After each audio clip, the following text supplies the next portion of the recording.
Coming up on this post-qualifying Mexico City F1 update, he has been in scintillating form throughout this weekend. Has just had a couple attempts on everybody, and Max Verstappen starts in 5th, Oscar Piastri 7th. For once, Max's comments on Friday did transfer into everything that's unfolded on Saturday. He is worried by that lack of race pace.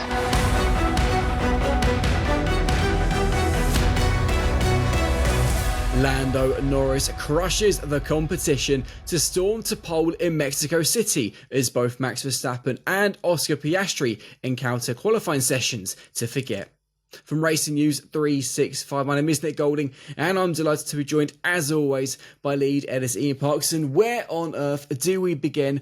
I know, by giving our viewers one final reminder that at Racing News 365 across this weekend's Mexico City Grand Prix, we are still running our very special prize giveaway. If you'd like to be in for a chance of winning a signed special edition Racing Bull shirt, which is signed by both Isack, Hadjar and Lawson, all you've got to do to be in for a chance of winning is be subscribed to this channel, racingnews365.com. It is as simple, as easy as that. So get subscribing, because as soon as that checkered flag falls on Sunday, the competition closes with a winner to be announced in Monday's podcast. Ian, we've got to get onto this and start with Lando Norris, the pole sitter, because he has been in scintillating form throughout this weekend. Has just had a couple attempts on everybody in most sessions, claimed pole ahead of Charles Leclerc by almost 3 attempts with a stunning final lap in Q3, and it's put the pressure on his title rivals. Max Verstappen starts in 5th, Oscar Piastri 7th. Quite a surprise, wasn't it, to see Oscar in such a lowly position and such a gap as well to Lando Norris. And that's a big worry for Oscar. And now I know you've wanted to talk about Lando straight away. And yes, getting to that, Nick, because obviously we just need to highlight the difference that has been across the entire course of this Mexico City Grand Prix weekend so far between Lando and Oscar in terms of pace. Oscar Piastri basically turned around and said in the post-qualifying pen that it's a mystery as to why the pace is in his car, because he's felt relatively comfortable. Everything he's tried has pretty much worked, but every time he's got out the car or every time he's looked at the timesheet, all he can see is this deficit for Lando Norris, and he doesn't know why or how that has come about.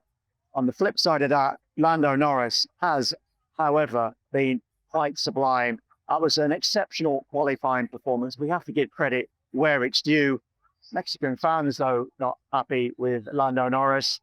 Once the top 3 were interviewed post-qualifying, he was booed when he was answering these questions. Now, that's something to do with one of their local heroes, Pato O'Ward, who is, of course, one of McLaren's reserve drivers. And as I say, Lando, not in the good books of the Mexican fans, booed here, but nevertheless, he's not going to worry about that. He's got a fantastic pole position. It is one of those old positions, though, Nick, that really, do you need it? Because only 2 drivers out of past 7 editions of this Grand Prix have gone on to win it from pole position. One of the primary reasons, of course, is we have this considerable rundown to turn 1, 768 meters from the line to the first braking point. And we've seen many a slipstream being pulled off in the past. Turn 1 often being chaos. It's got that potential to do so again. It's still what Lando wanted when he was asked on Thursday, what would he prefer, pole position or to be in one of the chases going into turn 1? He did say he would always prefer pole. So let's see what he can do from that. Bearing in mind the pack he's got behind him, of course, led by the Ferrari duo. And of course, if they finish where they're starting from, we will have a new championship leader. So that's something pretty significant to point out. We've got to discuss the third of the title contenders, Max Verstappen, who was quickest on Friday, as we discussed in the video. He did make a couple of complaints on Friday, but as we discussed in Friday's video, you can't really read too much into the complaints and the messages because the circuit really isn't representative of the conditions and everything, unlike in FP3. Those complaints about a lack of grip continued in FP3, and we've seen that while Max had great one-lap pace on Friday, wasn't anywhere to be found come qualifying. And to add to Max's alarming concerns for Red Bull, why he is worried, is even his race pace is not looking good. That's the biggest concern. And yes, those alarm bells are ringing. For once, Max's comments on Friday did transfer into everything that's unfolded on Saturday. He is, as you say, quote unquote, worried by that lack of race pace. He's turned around and said that for him, there's no point in going all guns blazing into turn one, because if he does, and even if he gets ahead of a couple of cars, he knows he's quickly going to be overtaken due to that lack of race pace in that RB21. So what's the best that Max can hope for? Well, it all depends around strategy. What can Red Bull do with the tyres? George Russell turned around and said after qualifying, and he finished fourth, by the way, he had a good qualifying session from Mercedes, that unlike last week when we had the medium, hard and soft, and that two compound discrepancy between the medium and the hard, we've got that here again. But we saw that the hard wasn't used at in the United States Grand Prix in Austin. On this occasion, George feels strategy might play a greater element on this occasion than it did last week, 7 days ago.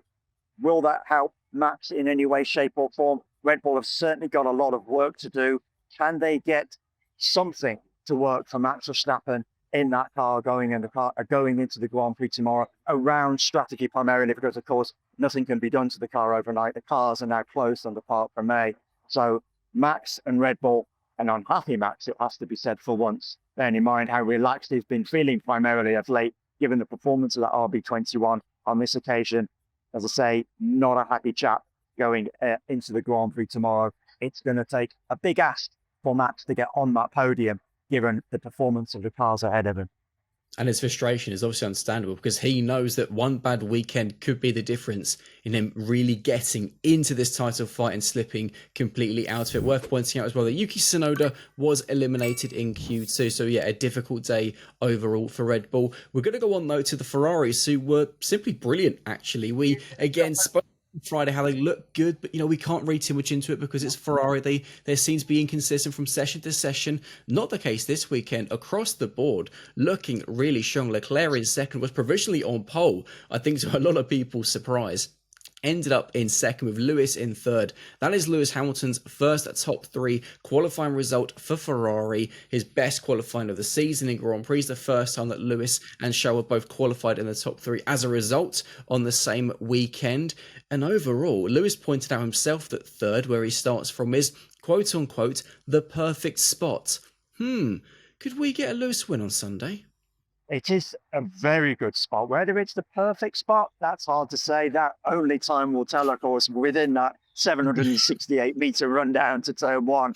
But it is a very good spot because on that side of the grid, Lando and Lewis are on the correct side of the grid, because the side that Charles is starting on, that's the very dirty, dusty side.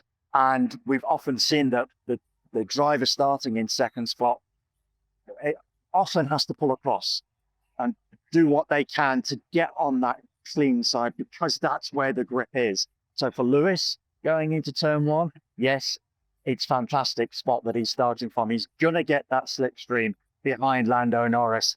Do the Ferraris have the race pace though? That's the bigger question. They didn't look too bad across the practice sessions. I don't think they're anywhere near as good as Lando Norris. So right now, I think we are, barring any unforeseen circumstances or incidents, most likely looking at a Lando Norris victory, given, as I say, he has looked sublime on one lap pace and race pace, and he is going to be the man to beat. But for Lewis Hamilton, this is that chance that he has long been waiting for, to get that monkey off his back and get his first podium in Ferrari red. I suppose the one thing though for Lewis was, should he have been the top Ferrari driver? He's had better pace than Leclerc across qualifying until Q3. And that's in a way seeing Leclerc on the front row rather than Lewis. A bit of a surprise has got to be said. Perhaps potentially you can look at it that way, because in Q1, Lewis was nearly 0.3 of a second ahead of Charles. In Q2, exactly 0.2 of a second ahead of Charles. So yes, potentially, maybe Lewis should have been ahead of Charles on the grid, but nevertheless, as far as Lewis is concerned, He feels he's nailed it. He's got that third grid slot. He's on the clean side of the grid, directly behind Lando Norris. He will get that slipstream. So one is going to be fascinating, Nick, that's for sure.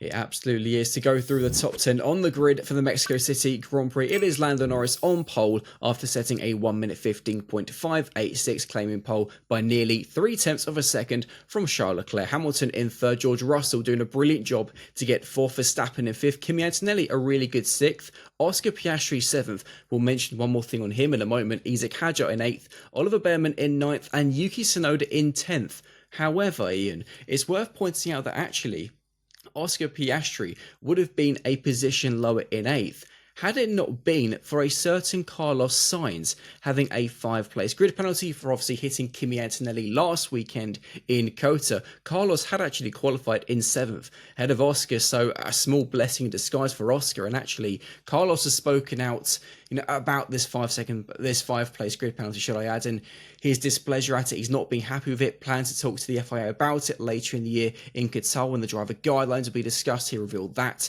in Thursday's press conference, and I hear was very good in the post-qualifying media pen as well. He was a very happy chap, in all fairness. But as far as he was concerned, he said that was his best Q3 lap of the year. He's drawing ever more comfortable, or growing ever more comfortable, should I say, in that Williams, gaining in confidence, and that resulted in what was for him, as I say, that best lap in qualifying that he's experienced so far since he joined Williams. He didn't want to put any negativity on that performance, but I did try and push him a little bit, and I did say to him, look, surely the frustration is going to kick in about that 5-place grid penalty now, which you previously expressed your displeasure about. And he did that, of course, in Thursday's FIA driver press conference.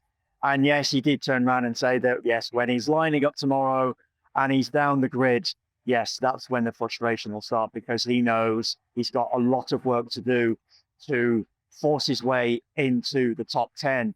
Moreover, because he feels that the Williams is going to struggle with its cooling package.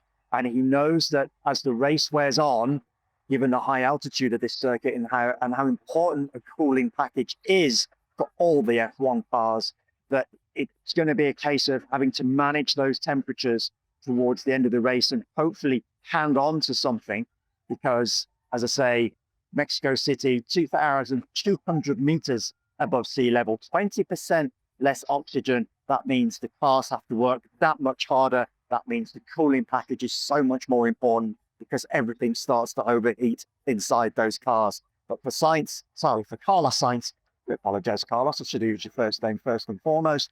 For Carlos Sainz, a good day, but nevertheless, a bit of a worrying day going into Sunday, and that 5-place grid penalty to contend with as well.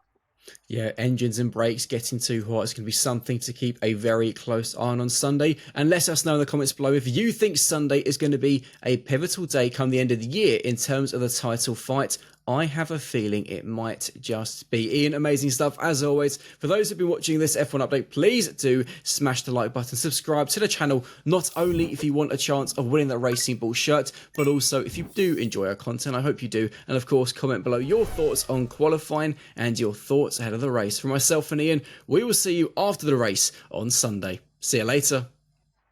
Take care, folks. Thanks for watching and listening as always.